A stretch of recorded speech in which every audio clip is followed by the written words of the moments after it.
What's going on, guys? This is Rob, and if you're enjoying the content that I'm uploading onto my channel, then feel free to subscribe, and you can also offer suggestions on topics and characters and storylines and whatnot that we can have discussions on later on in this channel.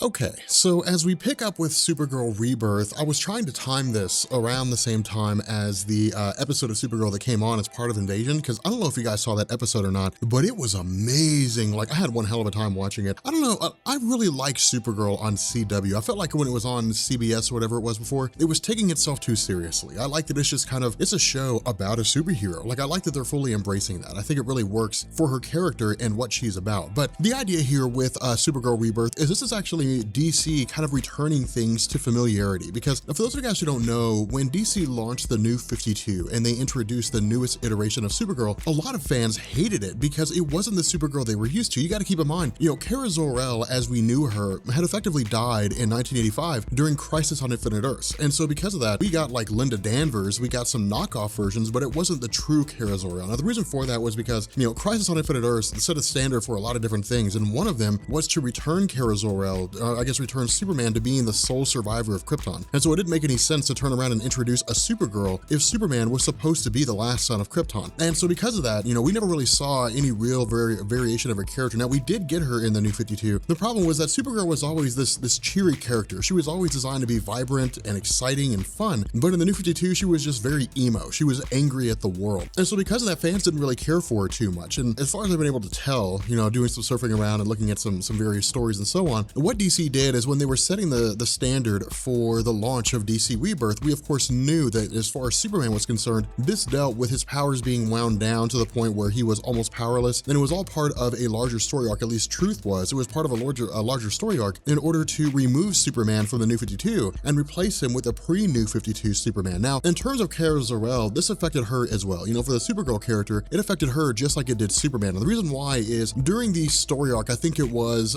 Superman Doomed, when he was possessed by the not Dr. Doom, when he was possessed by the Doomsday entity, which is kind of a New 52 reimagining of his concept. It resulted in the fact that Superman and Doomsday were effectively the same being. And so what happened was the atmosphere was essentially polluted with a kryptonite dust that ended up operating as somewhat of a chemotherapy of sorts for the Superman character, in the sense that he was able to eliminate the Doomsday concept and then revert back to his normal self. The problem with this was that it also took away the powers of anybody who was kryptonite, in effect, Kara Zor-El. And so what DC did is they used this as a way to circle back around to DC Rebirth and reimagine her as the young, upbeat, and vibrant character that we all knew. And so there are some things that stayed consistent here, in the sense that this is the New 52 Supergirl. The difference here is that she's not 24 anymore. She's 16 now. She's young, she's exciting, she's not, angry at the world, because no one really seems to understand her. And so picking up with this, we actually jump back to the days of Argo City. Now, this is kind of a weird situation because we're not, at least as far as I can tell, we're not explicitly told if this is before or after Supergirl was sent away, but as far as I can tell, it was before she was even born. But the idea here is that Argo City is still under the control of her father, of Zor-El. And the idea here is that one of the last surviving Kryptonians on Argo City is suffering from Red Kryptonite sickness. Now, in DC Comics, Red Kryptonite has a very, very long history. In fact, the first form of Kryptonite introduced in DC Comics was Red Kryptonite. Now, that version of Red Kryptonite was essentially had all the same principles as green, and it wasn't until later on that we saw Red Kryptonite actually imposing mutations. But whenever a Kryptonian is exposed to Red Kryptonite, it basically forces unchecked mutations, and no one really knows how they're going to react to it, which is why whenever Superman is exposed to Red Kryptonite, he reacts different ways. Sometimes he might mutate into another person, sometimes his identities might split, sometimes he will totally change in terms of his physical appearance, sometimes he'll lose all his powers. It really just kind of depends on what the writers want to do. It's kind of a MacGuffin in terms of how his character is impacted here. But because of the fact that one of these Kryptonians, because Laron is suffering from Red Kryptonite sickness, he's going through a series of mutations. Now, we don't know what these mutations are, but what we do know is the response from Kara Zor-El's father is to essentially lock him away in the Phantom Zone. And the Phantom Zone is kind of this place where they just store people who are either criminals criminals or individuals who are infected until they can find a cure. And that's the intention here, is to,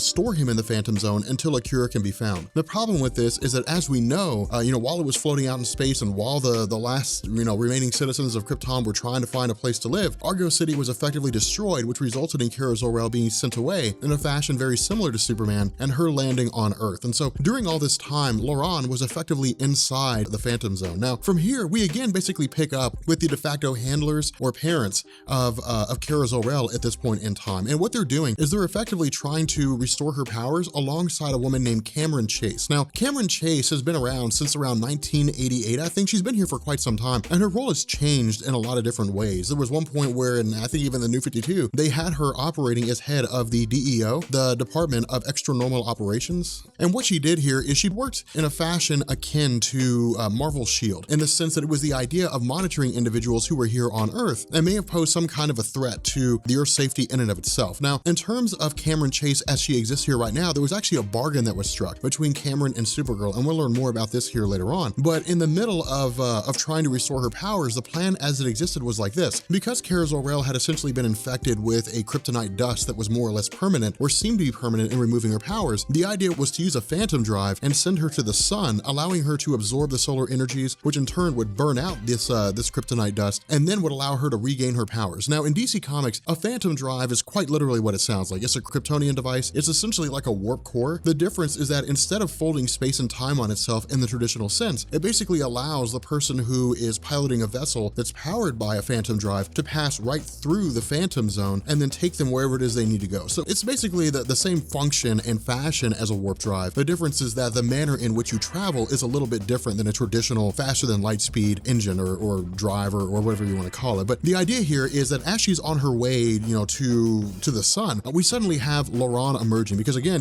they essentially opened a portal to the Phantom Zone. And so it was really only a matter of time before somebody or something fell out of it. Now, when he comes out, what he says is that essentially night triggers his mutations. This is what causes him to change. Now, this is actually a little bit of an inconsistency here, as far as I can tell, in the sense that whenever a person is exposed to red kryptonite, it's simply the idea that they change. They're modified. They undergo some kind of mutation until the effects of the red kryptonite wear off. The kicker with this, and I guess it's not really an inconsistency, I guess it's really a kind of a focus on his character. The kicker with this, at least it seems, is that because he's been poisoned with red kryptonite, it's part and parcel to his genes. It's what makes up who he is. Now, Supergirl actually figures this out here in a little while, but for the most part, this is really just, Laurent in his, wolf type shape going through and just attacking everybody that he finds. And it's really just, creating this scenario where it's like, will Supergirl get there in time? Which of course we know that she does. And when she gets there, she immediately begins taking it to Laurent and pummeling him as best she can. Now, the cool thing about this is the Supergirl that we knew, that we always loved, from the Crisis on Infinite Earths era, from before Crisis on Infinite Earths, she was very upbeat, she was very cheerful. And this is the kind of Supergirl that we get. And that's what DC's doing. DC is telling us this is the Supergirl you can expect to see in the future of her comic books, in the sense that she doesn't show up, lash out, and just start beating the hell out of Laurent. Instead, she starts trying to talk to him, trying to reason with him, say, hey, look, I know you lost everything. Argo City's been destroyed. You were in the Phantom Zone. I don't know why my father did it. I never met him. I never really knew anything about him, aside from whatever images that I saw, through kryptonite crystals when I was here. But aside from that, I don't know everything that's going on. But what she does say is, if you are truly from Krypton, then I'm from Krypton as well. We're effectively family, even if it's only on the genetic sense. You can trust me. I will never let you down. And so because of that, she's able to sort of anchor, this Laurent character back to reality. And as a result, he seems to recede back to his normal self. And then of course he's taken prisoner by the DEO. And so again, we basically learned that this pact that was struck between Supergirl and the DEO was that Supergirl would get her powers back. The DEO would help her to regain her abilities. In turn, they would help, she would help them. And so it's essentially a scenario whereby if some kind of a being shows up that threatens the Earth, that threatens all life on Earth, Supergirl will step in, not because it's the superhero thing to do, but because she's working for the DEO. Now, in truth, even if she wasn't working for the DEO, she would still step in because she's a superhero. That's what she does. I mean, that's kind of her thing, because that's the kind of character that we're getting now. In addition to this, she also needs to operate outside and in the normal sphere of society.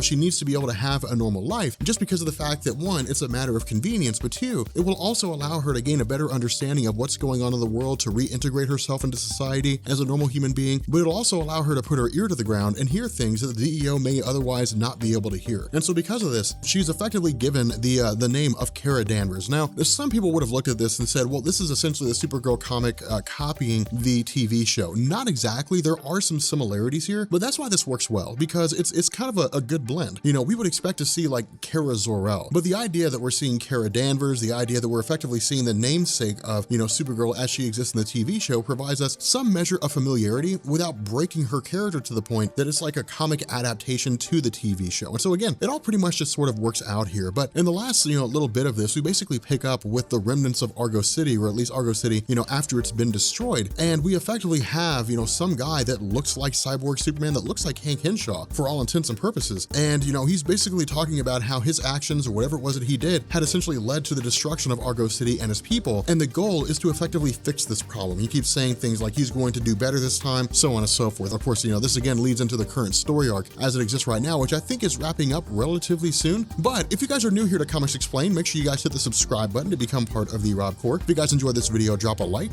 And yeah, I gotta tell you, I'm really digging what they're doing with Supergirl right now. Like, I'm really enjoying how this is coming out. But yeah, I will catch you all later. Peace.